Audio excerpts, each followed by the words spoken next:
अस्सलाम वालेकुम व्यूवर्स। आज मैं आप लोगों के लिए बहुत ही मज़ेदार से चाइनीज़ पकौड़े की रेसिपी लेकर आई हूँ।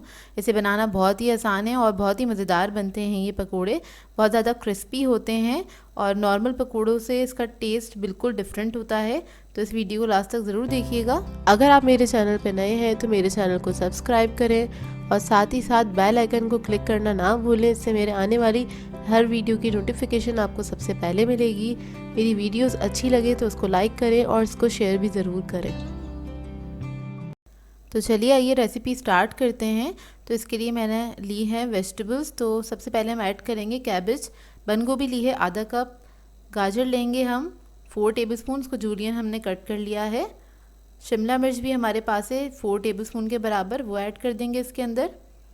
इसके अलावा प्याज है हमारे पास 2 टेबलस्पून और हरी प्याज है 2 टेबलस्पून। तो ये सारी वेजिटेबल में एक बाउल में ऐड कर देंगे।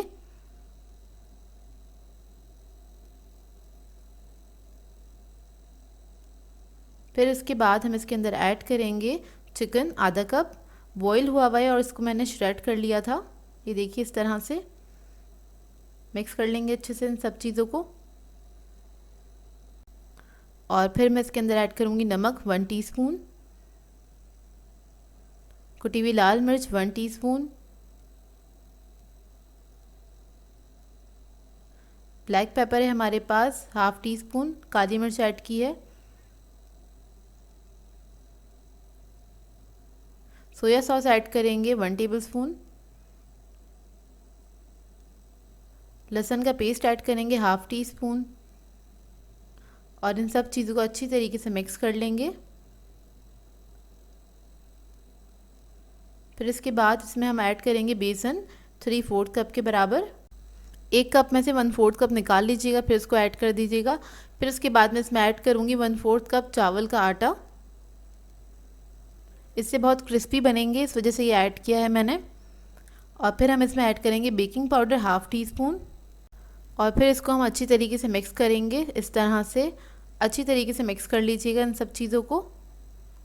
फिर मैं इसके अंदर पानी ऐड करूँगी। पानी हमें बहुत थोड़ा थोड़ा सा इसके अंदर ऐड करना है।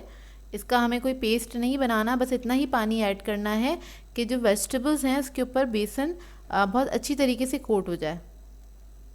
तो ये देखिए मैं बहुत थोड़ा थोड़ा सा करके ही पानी इसमें ऐड कर रही हूँ।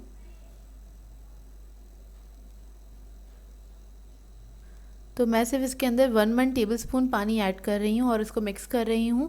आपने भी इसी तरह से करना है, क्योंकि अगर पानी थोड़ा सा भी ज़्यादा हो जाएगा तो पकोड़े अच्छे नहीं बनेंगे और वो उसका शेप अच्छा नहीं आएगा पकोड़ों का, ना ही वो क्रिस्पी बनेंगे बहुत ज़्यादा। तो बस आपने थोड़ा थोड़ा सा पानी ऐड करना है। देखेंगे बैटर जो है इसका रेडी है चाइनीज़ पकोड़े का। एक कढ़ाई में मैंने तेल गरम करने के लिए रख दिया था और अब ये पकोड़ों का जो मिक्सचर है वो हम तकरीबन 1 टेबलस्पून के बराबर इसमें ऐड करते रहेंगे इस तरह से। और लो मीडियम फ्लेम पे हम इसको फ्राई करेंगे अच्छी तरीके से। और आपने इसमें चमचा नहीं चलाना है, नहीं तो इसकी जितनी वेजिटेबल्स हैं वो पूरी तेल में खुल जाएंगी। आप बस इसको आपने इसमें ऐड कर दिया है मिक्सचर और इसे ऐसे ही छोड़ दें 2 मिनट तक, ताकि अच्छे से फ्राई हो जाए। तब इस पर हल्का सा कलर आ जाए तो उसके बाद आपने इसको टर्न करना है। इस तरह से इसको टर्न कर लें और इसको दूसरी तरफ से भी फ्राई कर लें। तो ये लो मीडियम फ्लेम पे फ्राई होंगे और बहुत ही मज़ेदार, बहुत क्रिस्पी पकोड़े बनके तैयार होते हैं। ये देखिए इस पे कलर आ गया। अब इसको मैं निकाल लूँगी।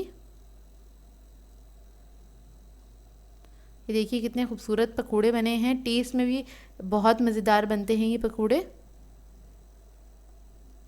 और इसको आप किसी भी केचप के साथ, चटनी के साथ सर्व कर सकते हैं या फिर रायते के साथ भी। ये देखिए मैं आपको तोड़ के दिखाती हूँ। तो बहुत ही ज़बरदस्त बने थे ये पकोड़े। आपने इस रेसिपी को ट्राई ज़रूर करना है। सो वीवर्स, अगर आप लोगों को मेरी रेसिपीज़ अच्छी लगती हैं तो मेरे चैनल को सब्सक्राइब करें, लाइक करें, कमेंट ज़रूर किया करें, शेयर भी ज़रूर किया करें अपने फ्रेंड्स के साथ, फैमिली के साथ। तो मुझे अपनी दुआ में याद रखिएगा। अल्लाह हाफ़िज़।